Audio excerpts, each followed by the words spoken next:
Here are 4 ways that a Dowager's hump, the buffalo hump right here, is related to a rotator cuff tear. The first way is having chronically weak upper trapezius muscles. It's commonly called the upper trap muscle, and it runs from the back of your head and the bones in your neck out to the corner of the shoulder, and it attaches right here on the shoulder blade and a piece of the collarbone as well. That muscle is responsible for pulling the shoulder blade up and rotating it this way so that it can make the motions in the ball and socket joint more normal. And 2 things happen if you have weak upper trap muscles. The first one is that your ability to reach up overhead is decreased, because when that muscle shortens, it pulls the shoulder blade up and outward. We call it upward rotation, and that moves the socket side of the ball and socket joint into an upward position, which takes tension off the rotator cuff tendons. So if you can't use that upper trap muscle very well, then you're going to add a lot of tension to the rotator cuff tendons. Now, when that upper trap gets weak, it changes the posture of the spine right here, causing that forward Dowager's hump or the buffalo's hump, or some people call it the hunchback. And it changes the posture of the bones in the neck right here. Now, the second way, and it's related to that posture thing, is it changes the position of your shoulder blade at rest.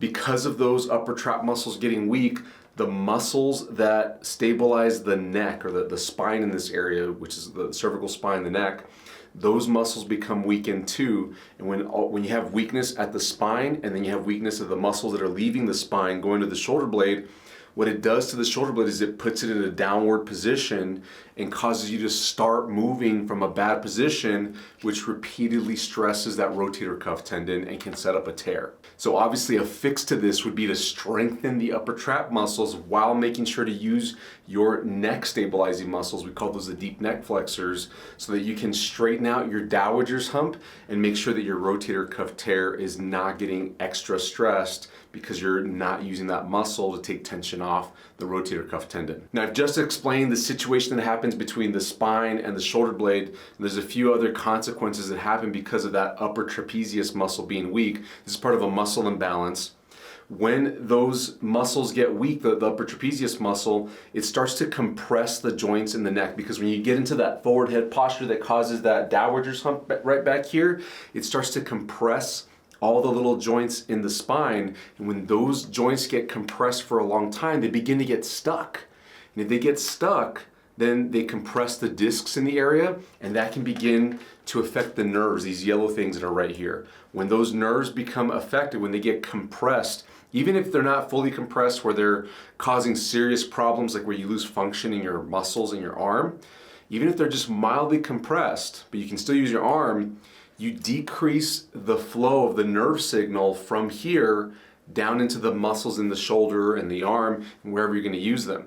So that means that your rotator cuff muscles out here on your shoulder are not going to have the full signal that they're supposed to have to operate correctly. And then the third way that a Dowager's hump is connected to a rotator cuff tear is going back to that shoulder blade position. When that muscle up here, the upper trap, gets weak and it causes the spine to shift and creates that Dowager's hump, the shoulder blade out here moves downward, it elongates the upper trap muscle, and the socket for the ball and socket joint of the shoulder goes from this position right here to a downward position. And when you go to move your arm upwards and you're going to reach up, it starts to compress this space right here where my pinky is, and you start to get impingement syndrome, which eventually can lead to a tear. You can get other things like bursitis and tendinitis in the area, even a labrum tear, but all of those issues, all of those conditions are related to that shoulder blade coming down because of the weak upper trap, and a sign of that weak upper trap is that Dowager's hump. And the fourth way that a Dowager's hump is connected to a rotator cuff tear is stiffness in the neck muscles. When you get that elongated upper trap muscles, it will feel stiff. But there's some other muscles that are nearby, right in front of it, that connect from the neck to the first and second rib. They're called the scalene muscles. They're right here in this space right above your collarbone. They connect from the side of your neck and they run down in here. If you poke right in that area onto the muscles, if you have a Dowager's hump, that hunchback, chances are these muscles are hard and probably even tender. If you push on them, they're going to be painful, and you might even want to massage them from time to time just to get some relief. These muscles will cause serious problems in your neck because when they get stiff, they're having to overcompensate to provide stability for that changed neck position because of your Dowager's hump. And so it's not good for the Dowager's hump. It's also pinching the nerves in another place where they come out, because where the nerves that come out of the neck here, they bundle together, and once they come down right here under your collarbone and head out into the rest of the shoulder where they're going to help your shoulder blade, they can get compressed between the muscles, and you can also get compression from the collarbone right on top of those nerves. In order to fix a Dowager's hump, you need to get stronger shrugging muscles, the upper trapezius muscles. And conveniently, you need strength in that same muscle group, the upper trapezius muscle, to fix a rotator cuff tear.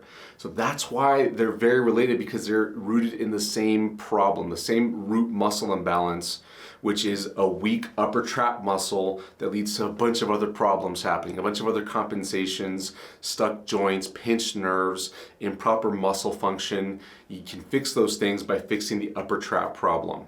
If you're looking for more help to fix a rotator cuff tear problem, I've got tons of videos here on YouTube to guide you through that process. There's a link for a playlist of all our rotator cuff videos down in the description below. I've even built for you a comprehensive program called the Rotator Cuff Tear Recovery Program, which is my treatment approach put into specialized videos guiding you through the whole process of fixing a rotator cuff tear naturally without surgery.